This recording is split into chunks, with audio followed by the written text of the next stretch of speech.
लेकिन सुरेश जी, अगर मान लेते हैं कि बैंक जो है तय समय सीमा के अंदर लोन क्लियर नहीं करता है, तो छात्र क्या कर सकते हैं ऐसे सूरत में? वो किसके पास जो आकर अपनी शिकायत दर्ज करा सकते हैं? देखिए, जिस बैंक को अप्लाई किया है, वैसे तो उन बैंकों का अपना अपना ग्रीवेंस सिस्टम है। उन बैंकों के उच्च अधिकारियों को भी शिकायत की जा सकती है। जी। अगर आप वहां नहीं भी जाना चाहते, तो जो पोर्टल बनाया है गवर्नमेंट ने, ये विद्या लक्ष्मी का, इसके थ्रू भी आप अप्लाई जो कंप्लेंट अपनी दर्ज करवा सकते हैं। और अगर फोन की सुविधा भी दी गई है, इसमें टोल फ्री नंबर दिया गया है 1800 1031, टोल फ्री नंबर है 1800 1031, या दूसरा नंबर लैंडलाइन है 08022533876।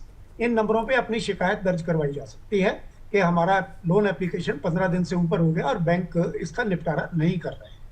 ठीक है, तो सुरेश जी, आपने बहुत अहम जानकारी जो है वो हमारे तमाम दर्शकों को दी है। ये 2 नंबर्स जो है मैं एक बार आपको फिर से बता देती हूँ, इन्हें आप नोट डाउन कर लीजिए। अगर आपको भी लगता है कि आपकी किसी भी तरह की शिकायत है तो इन नंबर्स पर आप शिकायत दर्ज करा सकते हैं। टोल फ्री नंबर है 1800 1031, और उसके अलावा जो दूसरा नंबर है 08022533876। ये 2 नंबर्स जैसे सुरेश जी ने बताया है, इनके जरिए अगर आपकी किसी भी तरह की शिकायत है, फर्ज कर लेते हैं कि अगर आपका एजुकेशन लोन जो है वो अप्रूव नहीं हो रहा है, समय सीमा 15 दिन की है, उसके अंदर अगर आपको अप्रूवल नहीं मिल रहा है, तो इन नंबरों पर आप अपनी शिकायत दर्ज करा सकते हैं। अच्छा सुरेश जी, ऐसे कौन कौन से डॉक्यूमेंट्स हैं जो अपलोड करने या फिर बैंक को देने ज़रूरी होते हैं जब भी कोई एक छात्र जो है वो लोन के लिए अप्लाई करता है? क्योंकि कई बार हमने देखा है कि रिजेक्शंस या फिर जो मामले टलते हैं वो इस वजह से भी टल जाते हैं कि डॉक्यूमेंट्स पूरे नहीं हैं। तो कौन कौन से इंपॉर्टेंट डॉक्यूमेंट्स होते हैं जिनका जो है तमाम छात्रों को ध्यान रखना चाहिए?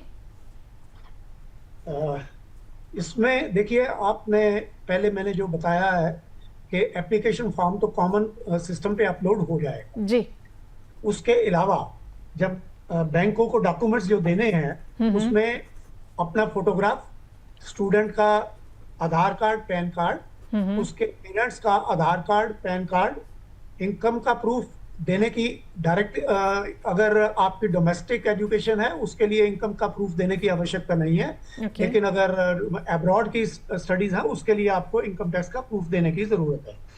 तो इसके अलावा आपको जहां पे एडमिशन मिला है उस का प्रोस्पेक्टस, आपका लास्ट क्वालिफाइंग एग्जामिनेशन की मार्कशीट में, आपके प्रोस्पेक्टस में जिसमें लिखा हो आपको कितनी फीस देनी है, कितना हॉस्टल का फीस देना है, कितना एग्जामिनेशन के फीस है। इसके अलावा और भी जो आपके खर्चे हैं, जैसे कोई इक्विपमेंट स्टडीज के लिए परचेज करना है, लैपटॉप है और ऐसी चीजें हैं, तो इन सब चीजों के लिए आपको जो दिखाना होगा, ये डॉक्यूमेंट्स आपको बैंक को देने होंगे।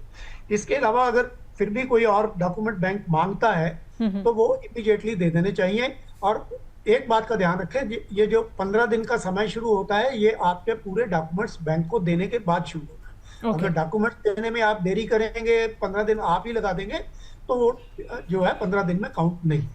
ठीक है, तो ये काफ़ी आपने अहम जानकारी जो है हमारे तमाम दर्शकों को और दी है। पूरे डॉक्यूमेंट्स देने के बाद जो है वो 15 दिन की जो समय सीमा है वो शुरू होगी। जब आप पूरे डॉक्यूमेंट्स अपलोड कर देंगे, उसके बाद जो है 15 दिन का समय जो है वो बैंक्स लेंगे। और जैसे कि सुरेश जी ने बताया है, आपको एप्लीकेशन फॉर्म जमा कराना है, अपनी फ़ोटो देनी है, आधार कार्ड आपकी भी हो गई, आपके माता पिता की हो गई, इसके अलावा पैन कार्ड हो गया, और इनकम प्रूफ, इनकम टैक्स का प्रूफ आपको तब देना होता है अगर आपने विदेश की किसी यूनिवर्सिटी के लिए अप्लाई किया हुआ है। मार्कशीट्स हो गई, फीस की डिटेल्स हो गई, ये सारे ऐसे डॉक्यूमेंट्स हैं जिनकी आपको तैयारी जो है करके रखनी चाहिए अगर आप अप्लाई करने जा रहे हैं एजुकेशन लोन के लिए। तो अभी से जो है इन तमाम डॉक्यूमेंट्स को जो है स्कैन करके ज़रूर अपने पास रख लें, ताकि जैसे ही आप अप्लाई करें तो किसी तरह की देरी ना हो। और अगर बैंक आपसे कुछ अतिरिक्त डॉक्यूमेंट की डिमांड करता है तो वो भी आप ज़रूर जो है वो समय के साथ दे दें, ताकि किसी तरह का डिले ना आए।